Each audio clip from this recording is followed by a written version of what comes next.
I think the BBC liked that so much they nicked the idea, and it's on the national television now as well. So if you watch any of the prelims to the Olympics, you'll notice that. So again, I hope this picture's emerging that lots and lots of what we're doing here works incredibly well together. It's on the face of it a disparate bunch of businesses, but the thread running through it is collaboration, and whilst it's a delicate ecology, there is a balance that hopefully we're striking, where some of the very best students and graduating students can get their opportunity to grow and develop and be employed within an industry that hopefully will help get the country into a better place. This guy, again, amazing student, as you can see from the quote. Not the most traditional entry into the creative industries, but he won RTS is the Royal Television Society Awards, and one of our students actually in previous years has won this award as well. So it is amazing, you know, the talent that is in the city. And I will say that the Young Creative Awards, which is coming up very soon, also showcases a lot of Nottingham's talent. I'm sort of proud to be involved for the last few years, and again, some of the young talent that the city's generating is incredible, and it's important that we hang on to that talent and we, you know, help them grow and develop things in the city. So, clickers stop working. There we go. So hopefully, we think the next big opportunity on our horizon is the Nottingham TV channel. Just before Christmas, it was announced that Nottingham was going to be one of 20 pioneer locations for a television channel. So we worked a lot last year on putting together expressions of interest and bids to convince the DCMS and Ofcom that Nottingham was a city that was interested, and this is alongside other people that were doing it simultaneously, and thankfully it was Nottingham was granted a pioneer location opportunity in December, and what we've done over the last few months is collaborate with one of our academic partners in the city, and other businesses in the city to put together a consortia that hopefully will win the bid. If we win, the licenses should be granted later on this year. But for us, the thing that excites us the most really is the opportunity to create new jobs for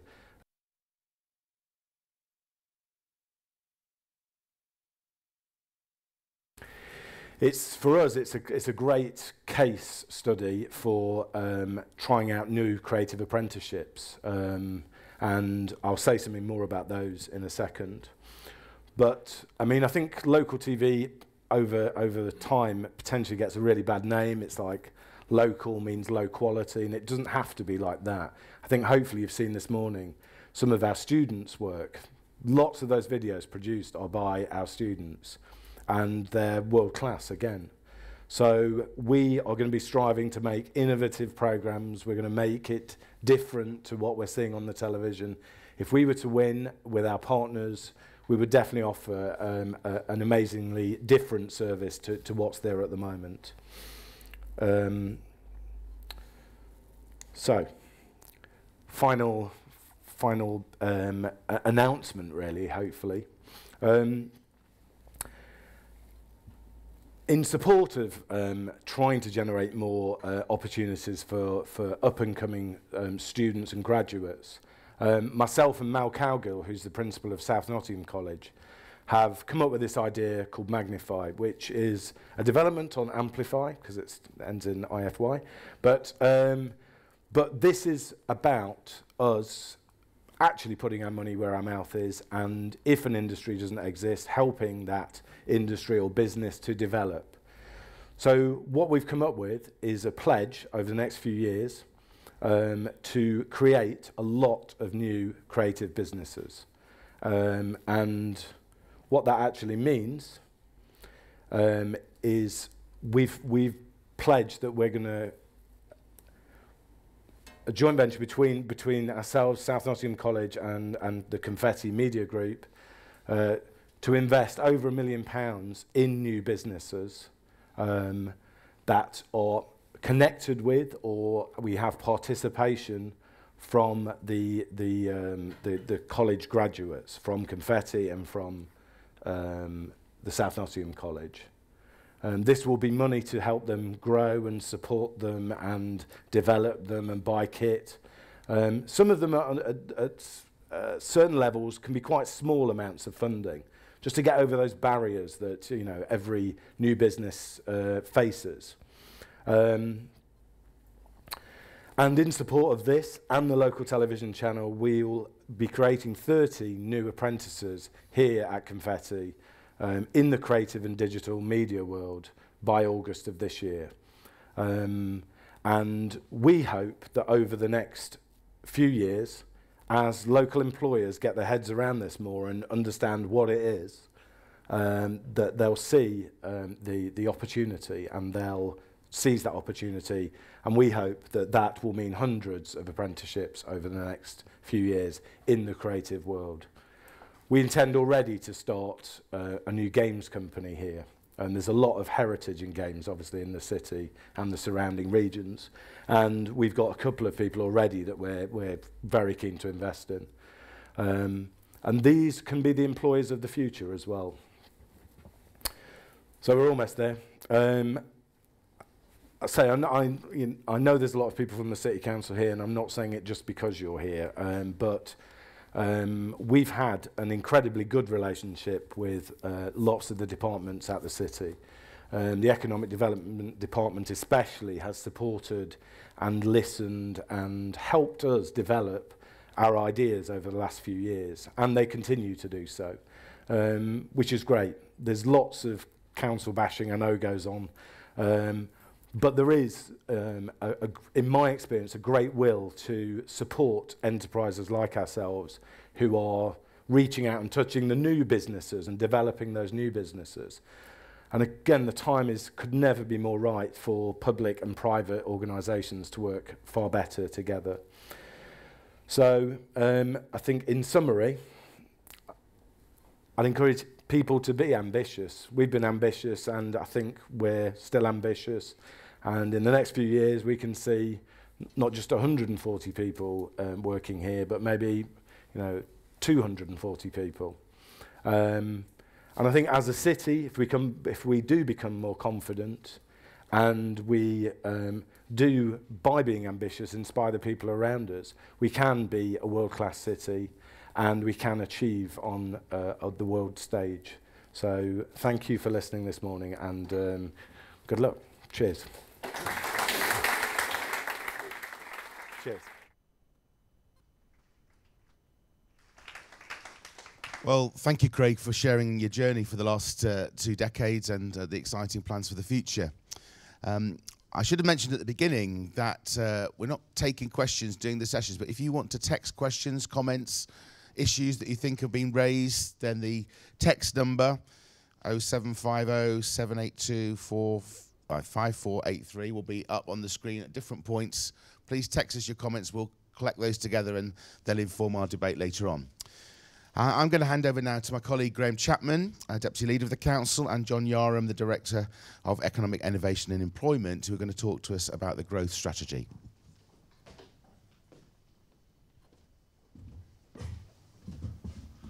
Right. I'm going to try and be as concise as I can. The growth strategy is about 3 things. Eponymously, it's about growth, as you'd expect it to be. It's about infrastructure, and it's about the theme of the day, is collaboration between public and private sector in this particular instance. Need to define what we mean by growth, or what we're trying to mean by growth. It is sustainable growth, but it's also socially sustainable growth. You can have socially unsustainable growth, and you can have environmentally unsustainable growth. And in the end, by definition, they're not sustainable. And then why growth? I mean, it is worth asking why growth, because there are some people who ask why growth. Growth because the economy is flatlining, Growth because the predictions for the economy to grow spontaneously are being put further and further back. We believe in Plan B. I've got to say that categorically. We believe in Plan B, and we believe we need one, and therefore we're trying to create one locally. One of the few councils in this country that try to do that in a systematic way. But also why growth? Because, and this is a sobering thought, things are potentially going to get worse for the city. There are going to be hundreds, in fact millions of pounds taken out of the city's economy as a result of tax changes, changes to the benefit system, for many people who are working, the working poor, who are going to be losing quite substantial amounts of money. And that's going to have an impact on the economy. There have also been a dismantling of the regional support systems. And the substitution we've got is not adequate. So again, we have got to do something for ourselves. We've also got to do something for ourselves because while there are going to be problems for places outside the southeast, I believe there's a reinforcement of the economy of the southeast through a lot of fiscal measures that have been going on, but also just because a lot of the ballast that has prevented the imbalance getting worse have been taken away. So again, we've got to do something for ourselves. And the principles we are trying to use is some degree of public sector intervention. We believe in public sector intervention. I'll explain why later. But also another not very trendy thing, we do believe we need to pick winners. You can't pick winners in terms of firms. You never know who is going to succeed and who isn't. And it's a pointless exercise. But you can try and pick winners in terms of sectors. And so we will be looking at specific sectors. What I also want to mention is what the council wants to concentrate on, which I think is our right and proper role. And our right and proper role is infrastructure. I'm a great believer that you've got to get the infrastructure right to allow the private sector to develop. And so we will be concentrating on transport. Why transport? Because actually we do it very well. And it creates jobs, and it creates a lot of manual jobs. And manual jobs are quite important to us, especially some of us who represent the outer estates. Why we will be concentrating on energy. Why energy? Because energy costs are going up, and because we need to start supplying our own local energy as much as possible. Some of you will not realise that we are the most energy self-sufficient city in the country at about, depends how you calculate it, between about 5 and 10%, something like that. But that is pathetic when you compare us with the European competitors. Nevertheless, that is something we will be concentrating on and expanding. IT, well, I don't need to say why IT. You've had it all morning, why IT. And then, probably most important of all, where we are the least competitive, is indigenous skills. Not extraneous skills, we get a lot of those coming from the university, indigenous skills. And this is where we are going to have to compete both nationally and internationally. So I now want to move on to the last bit, is the partnership. I spend time reading the Daily Telegraph blogs. It's always interesting to know how the other side are thinking.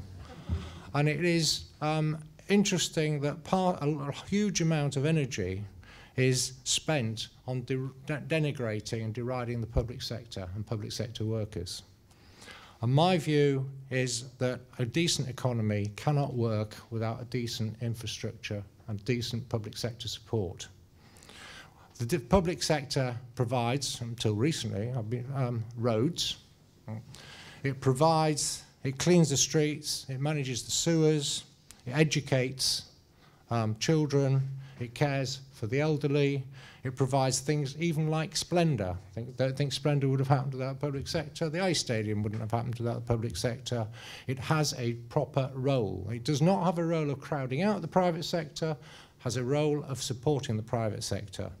And when I look at the international competition, it is frightening. That first video was extremely interesting. I've just come back from India, and I tell you, the number of colleges which are springing up all over the place educating their children in a way, and they will be concentrating far more than a lot of our children because they appreciate education a lot more, is frightening, and you look at the competition. But I'd also say where they do fall down is outside these brand new colleges. The sewage is awful, the roads are awful, there's a whole lot of public sector infrastructure that doesn't work, there's a level of corruption in some places, not all places, and it's happening in a lot of the brick economies. And we've got to look at what our opportunities are, and our opportunities are to do with, going back to my first point, sustainable growth, sustainable partnership, and a sort of civilized approach where we're actually high skilled and the private sector is supported by decent public sector infrastructure, which in turn has to be paid for. So it's that collaboration that we're trying to get for Nottingham, and that is the view that we're trying to promote. And I'd also say there is this opportunity at the moment, because I also think that a lot of the brick economies, they're going to be subject not only to the fact that they haven't invested in public sector infrastructure, which will hold them back, but they haven't, that there is inflation beginning. Right, there are opportunities for us to take advantage of that, but our big weakness is skills. If I ask anything, it's skills, and it's skills related to the particular sectors that need those skills, and it's the indigenous skills. That, if anything, is my message for the morning, and I hope will be a major part of our growth strategy. Thank you for your time.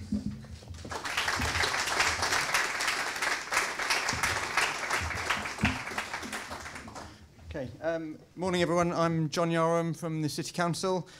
You've heard from Graham in terms of the macroeconomic position and some of the factors behind our intention to launch this growth plan for Nottingham. I think the important factor to note is this is not just about those macroeconomic factors, this is about a local and regional situation as well. Graham did allude to the fact that EMDA have gone. That has created a vacuum that we have to fill.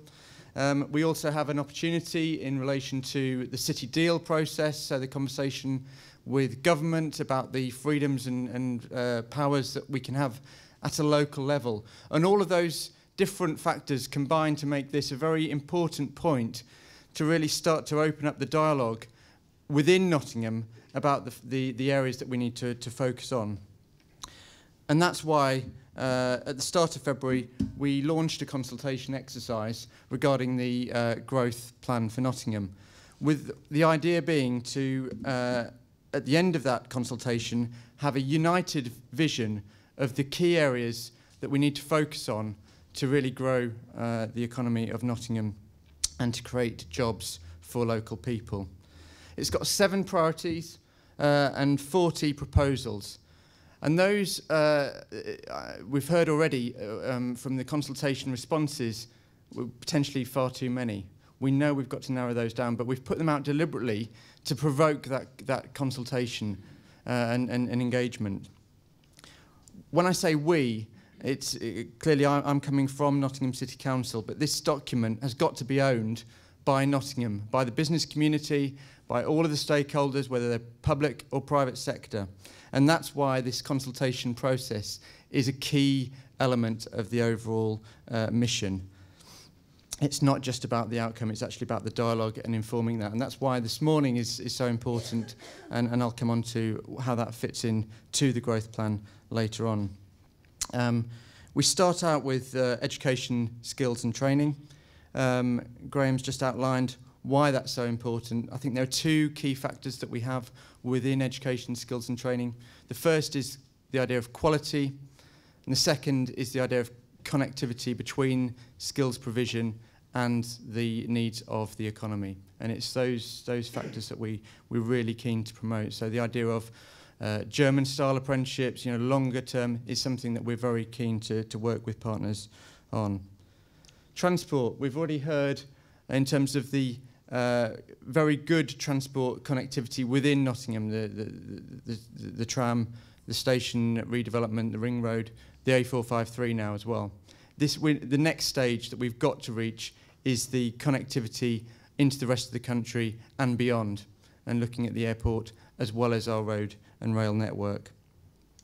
I think Craig said quite a lot about the digital work. The only message I would give this morning is in relation to digital connectivity. Yes, we had bad news. We are determined to plough on. We are still putting the ducting into the tram lines 2 and 3. We are working with a range of businesses to make this vision happen, and it will happen. And the ultraband work that we already invested in is already seeing dividends. So it's business as usual. We will continue with the mission.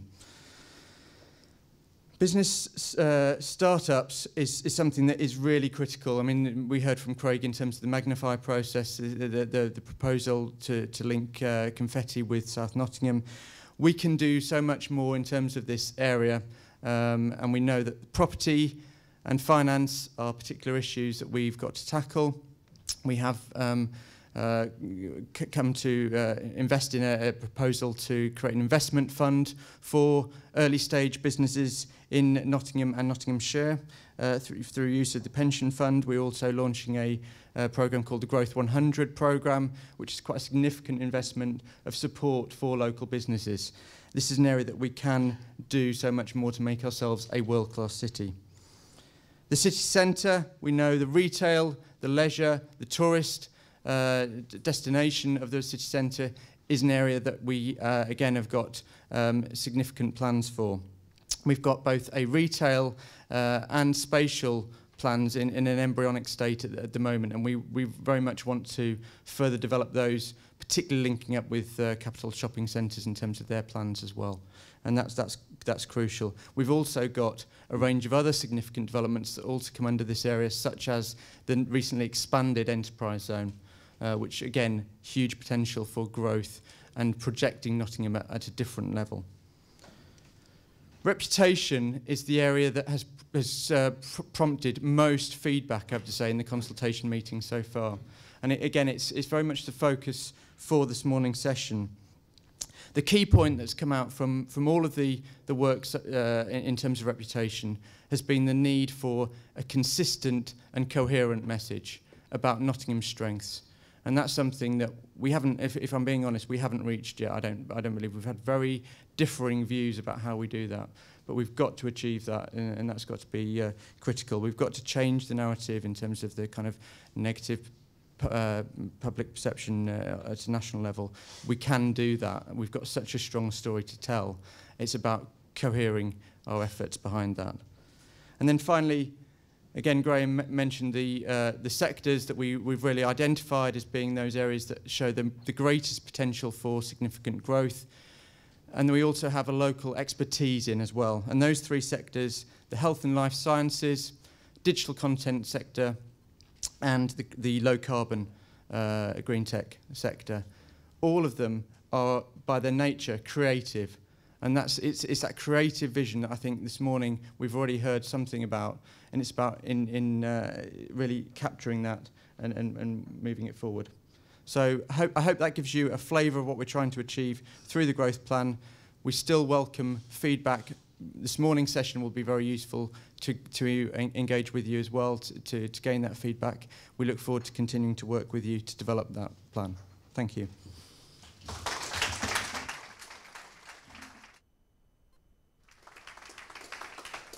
Thank you, John. Thank you, Graham. Before our coffee break, we're going to hear next from Yvonne Barnett from the Nottingham Trent University and from Glenn Crocker from BioCity. While they're coming up, can I remind you, and thank you for the texts that have come in so far, but get those questions and comments coming in, 0750 782 5483. Thank you, Yvonne. Thanks to the organisers for the opportunity to be here today. And really, it's obvious that I'm a relatively recent blow-in from these here parts, but it's great to be here in Nottingham. I've been here for the last 7 years. I'm raising 4 children here, been really well educated, fantastic sporting and cultural environment, working in a fantastic university, Nottingham Trent University. And I would say, and just that raising that ambition, although Graham has laid down a lot of challenges for us this morning, it is very difficult economic times. Craig, however, Endeavour has very much said we are on the world stage in terms of the creative industries. We are so also in science and technology. We must not let a glass ceiling grow over the top of our heads. So we must keep going. So STEAM.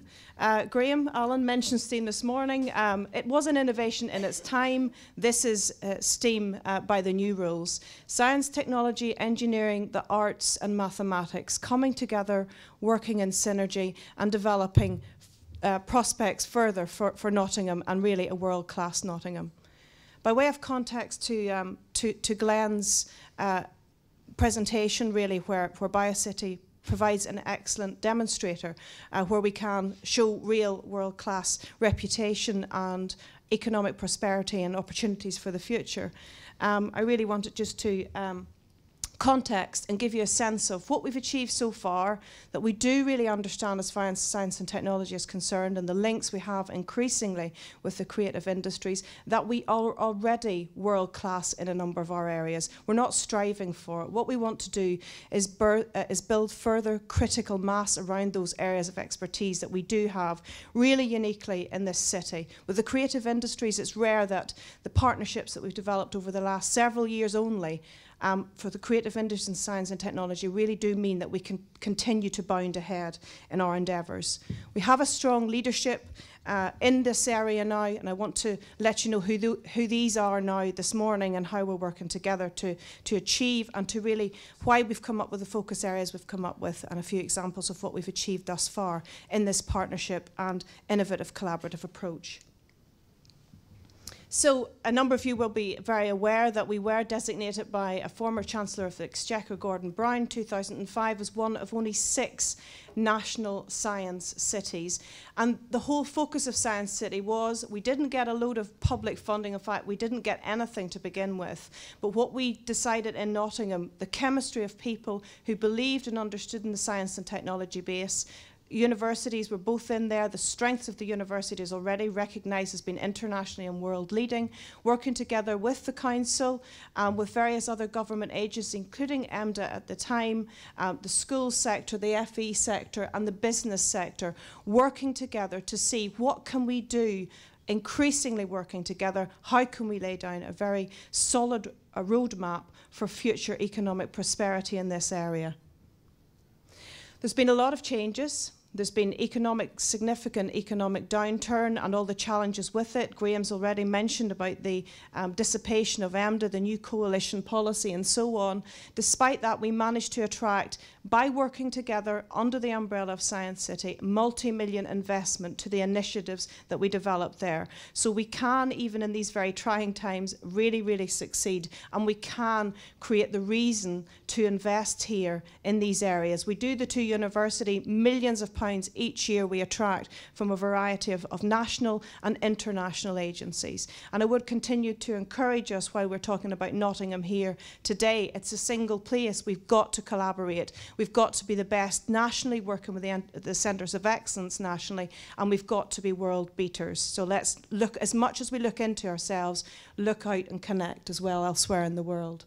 The 2 universities with their international footprint certainly helps with that as well.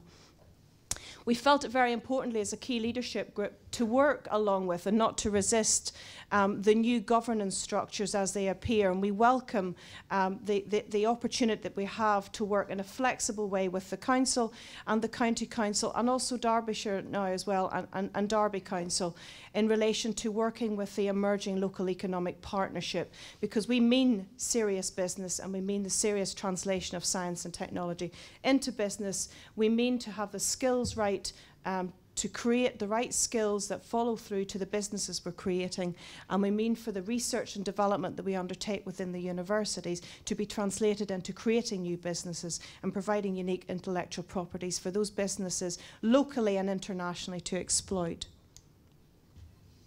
Science and technology is big business. A number of you will be aware of the recent coalition strategy on innovation and research. It's at the heart, it's at the core of any thriving global economy. We've mentioned already this morning the BRIC communities and how they are achieving in this regard. We have through the universities and other links that we have through the city the ability to collaborate, and we do in a number of platforms in our areas of strength in these areas. We've created a Science and Technology Advisory Council to the LEP, And we're providing strategic leadership, guidance and encouraging city-to-city collaboration. Again, it's what we can do with others to create that critical scale and create that irresistible investment case. We've got to work very smartly. We've got to be able to provide the absolute irresistible investment package to those agencies nationally and internationally which still can fund the sorts of initiatives and innovations that we want to champion to allow our economic growth and well-being here in Nottingham and beyond. This is the membership. We have, it's very private sector led, again echoing Graham's words, how important it is to get that connectivity and to get the drive and the leadership there. We believe we have that. We can't do everything, but we do understand what world class is. Everyone's heard of ibuprofen quite often. No doubt you reach for a packet of that. A Nottingham chemist, Stuart Adams building, based in Biocity. This is where this was created. Keeping our society safer, the technology developed in Nottingham Trent University and now used by Rapiscan, funded by the Home Office all around the world in airports, its security lounges. We'll all have seen those. And of course MRI scanning, Sir Peter Mansfield in the University of Nottingham, and how these have impacted on a global scale. So we understand what world class means. What we're trying to do is create where it's not just one individual, one institution, but what can we do together to multiply that effect and to create further traction on the excellent foundations we've built here. We cannot do everything, and Graham and John have already said we've had to focus, and we have to focus in a strategic, evidence-based way. We want to be able to prospect where the opportunities are, and we believe we've got the right minds around the table, the leadership, the commitment and the flexibility that we can create within our governance and also within our limited funding streams to be able to do this. We want to explore new ways of working. Cash is tight, but we have learned from the innovations we've already created how best to do that, and we need to learn from one another and share and be very open in that regard. And we will continue to do well. Priority sectors, it's important that everyone takes home what these are for us today, and we've heard it said a few times, but I'll reiterate this again. So it is the life sciences. We are on the world stage in this regard. We must keep building not just the research and development, but how that becomes translated into real business opportunities and real growth prospects for the city that we live in. Green technology and low carbon. I had the pleasure of working with Graham and colleagues in the city 2 years ago as we developed, actually was a nationally leading integrated energy strategy for this city. There is much more that we can do to build on that. It's in our line of sight, and there are funding streams which we're lining up to capitalise on to help take us forward in that regard. Digital content in the creative industries, that's the A in STEM, the STEAM. Any of the grand challenges, any of the economic opportunities that are in front of us now, we cannot do this solely from a science and technology perspective. The creativities, the design, the whole digital sector that we have in this city, and the fact that others have come from elsewhere in Europe and created new businesses here in Nottingham because they realise the strength and the opportunities there around it. And also nationally, much has been paid with regard to the high value advanced manufacturing. And again, these things can act as platform to reinforce the other priority areas. So 4 key areas that we are prioritising on, because we know that's where the economic opportunities are. We know that's where our strengths are now, both in terms of the business and the intellectual capacities of the universities and elsewhere. Flagship developments, Craig's already mentioned it this morning, Game City and the fantastic, all of these have been achieved since the Science City designation. It's because we've brought people around the table that have believed that they don't deserve a glass ceiling above their heads, that want to work, want to innovate, and want to share and do it together. So Game City is not just a festival, but it is a platform by which industry and businesses with real science, technology, and computing science underneath it come together, exemplify to the citizens of Nottingham the sorts of the fact that science is pervasive in everyday life. It's not about the games, it's about the music and the creative industries around it. And it's a fantastic opportunity for the industry that's growing in and around Nottingham in the games industry to invest in our young students, both from Confetti and the two universities, providing them with jobs and employability opportunities, investing in our research and development and co-creating industries and businesses together.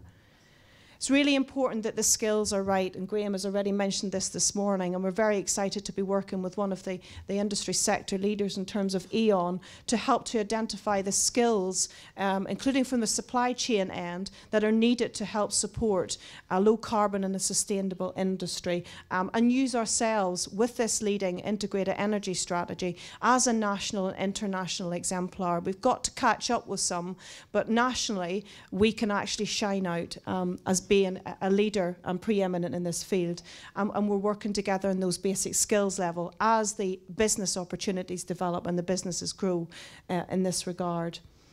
Last but not least, certainly BioCity. I think this morning, the last part of this two-way presentation by myself and Glenn is really to, again, just to provide you with that sense point of we do understand what world class is, and we exemplify it. And there's no better way of achieving things that are world class than by working together, achieving together, sharing together. And I'll just hand over now to Glenn to give the example of BioCity. Thank you.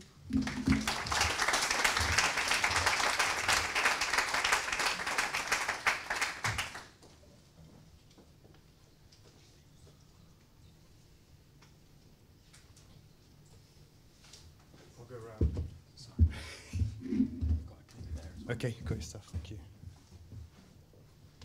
Great. Thank you, Yvonne, and thank you for inviting me to talk briefly about BioCity and how it fits into the whole scheme of things, and actually put it into context, because BioCity is just a story, really, about ambition, partnership, and collaboration. It just happens to be in life sciences, but you could replicate that in all sorts of things. So I want you to think about this in those contexts.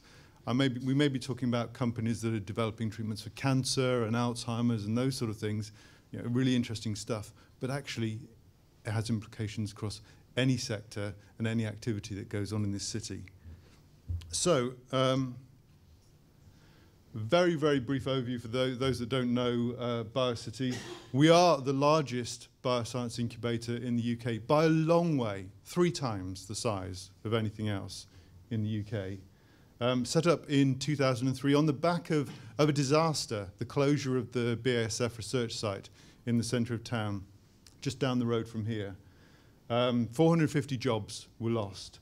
And then a group of people at the 2 universities and at EMDA had the vision to come together in a collaboration and partnership to create BioCity, to turn this redundant, largely grotty set of buildings, to be honest, into this world-leading bioscience incubator. And I think that was the first element that made this work. It was this 3-way partnership that formed BioCity. The second part of it was that those organizations then let the thing go and let it take its own course with a very commercial and sort of private sector focus. And that's led to the success that I'll talk about in a moment.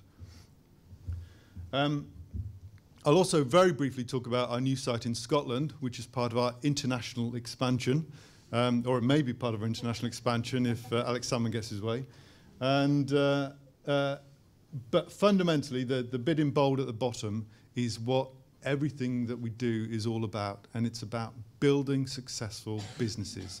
So whenever we're thinking about what we do, introducing something new, the question is, does it help to make the companies more successful? And if the answer is yes, and it works from an economic basis, then we will do it.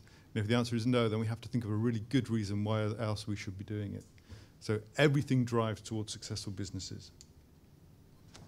So I'd like to take you back to 2003, which is when I started with BioCity.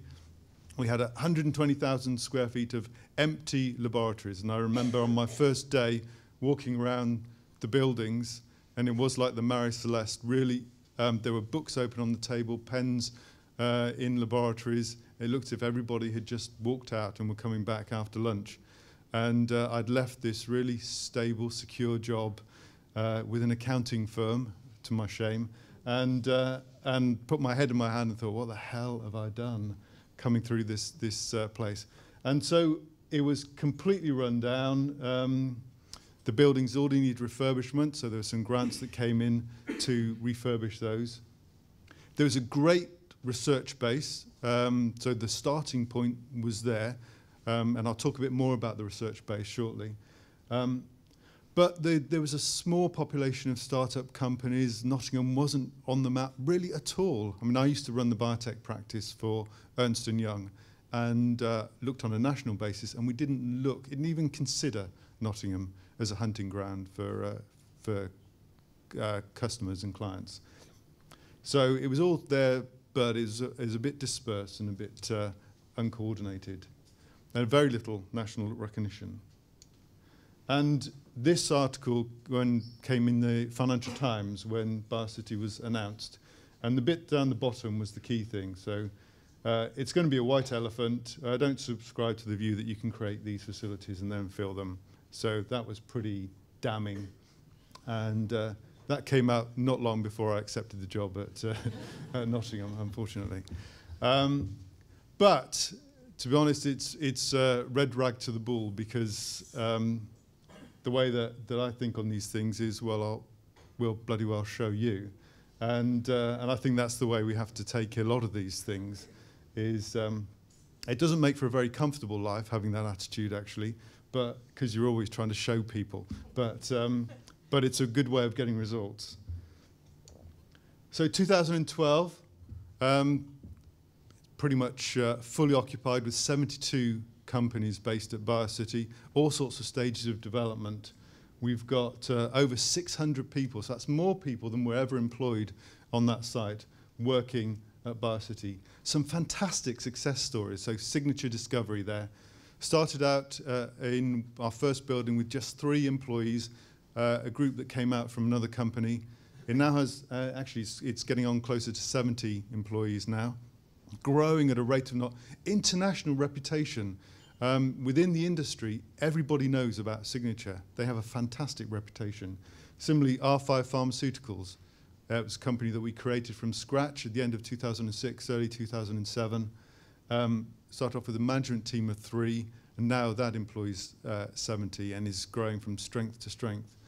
And there are lots of other fantastic stories around of similar companies, and a whole new generation coming through as well. So we can see that this isn't just a one-off.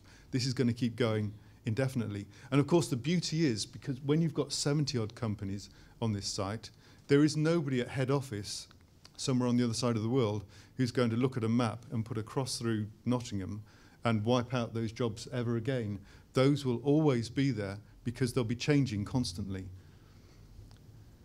Nottingham is recognised as an international centre there now, and the fact that we've been able to move on the basis of that recognition to be offered a site in Scotland and expand and develop is a testament to that. Another testament is a further article in the FT that came out a few years ago, which said, this is by the same guy that wrote the White Elephant story, and he didn't quite eat his words, but he almost did. And the other one that is quite interesting is this is a section of an email that I got from a guy chief executive of the Oxford Bioscience Network. And he says at the bottom of it, oh, by the way, I've started involuntarily mentioning BioCity as probably the 4th largest cluster in the UK. Do you think that's accurate? Well, of course I do. But I like the idea that he's involuntarily mentioning it, like some sort of Tourette's syndrome, that he just wanders around shouting Nottingham every so often. And, but again, this is all part of the recognition and the fact that Nottingham has come a long way to putting itself on the map in life sciences. So how do we get there?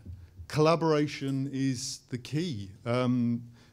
It couldn't be done on our own, and building in all the different partners is fundamental to that, as well as getting the right environment inside the building, but then reaching out across internationally, but also locally in the local community, and then just shouting about that success. So I freely admit that when I first started out for the first year or so, there was a massive amount of smoke and mirrors. I mean, I just wandered around Nottingham bullshitting, basically, and eventually the words became reality. And so on the collaboration side of things, I would second what Craig was saying earlier about the City Council, who I think have done a fantastic job from an investment side of things. So they're partnering with us in our small-scale investment fund, Mobius Life Sciences, and the idea that this has now evolved into a Nottingham City, Nottingham County investment fund is going to be transformational. It's going to be amazing to have this money to invest in companies sitting on our doorstep. The skills agenda is one that is really important because I'll keep coming back to this. It's all about the people. It's all about the talent. And all of these companies come out of talented people, and you can have the best, shiniest buildings in the world, but if you haven't got talented people, it doesn't make any difference. So we've worked very closely with NTU. We've got a PhD student, case studentship, working with us for 3 years from NTU. But we do a lot of placements and studentships within the companies at BioCity. Joint research projects. UK-India Bridge is a really exciting thing that we've done with University of Nottingham, which took us to Bangalore, where we have our bio-entrepreneur school, which we run here in Nottingham, and then exported that to Bangalore to great success. And that led on to business plan competitions. All of that with the aim, ultimately, of bringing some really interesting and fantastic companies over from India to set up their bases here in Nottingham. We share lab facilities and research functions with the universities. There's a seamless transition between the various organisations that just enables the companies that we have at BioCity to just punch way above their weight. They couldn't get access to any of this stuff on their own, sitting out in a trading estate in the middle of nowhere. It's an amazing opportunity that they have. The education lab is something that I'm particularly proud of that we were able to start, where it was started out as a joint initiative with the universities and then taken over by Medilink with the Nottingham Trent University. And this is where students can come into the building and they can do a CSI Miami crime scene investigation. It's real hands-on stuff where they do DNA profiling and get to see what it's like to be a researcher. And you can't do that stuff in schools now. The equipment's too expensive, or there's health and safety issues, or teachers just don't have the skills probably to deal with some of this stuff. And this gives them a real insight and hopefully enthuses them to become the research scientists of the future. And then the other thing is looking at things like the creative quarter, so working with organisations like Antenna, Broadway, Nottingham Contemporary, and you may think, well, what on earth have they got to do with the life sciences? Well, actually, it's just two sides of the same coin. It's all about creative people doing creative things, and what we're trying to do is focus that activity in this area, which runs from Broadway, Antenna, BioCity, and Contemporary, relatively small part of the city, and just mixing all that up together just creates that critical mass of activity. And that's what it's all about, getting that critical mass. So I'd mentioned the people and the importance of university research and the foundation. And this is a piece of work that we did a year or so ago, looking at the research base and how that influences the level of startup activity. So this is a life science research power, which is a measure of just the amount and the quality of research going on in the life sciences sector in the East Midlands and various other parts of the country, and then matched against the number of life science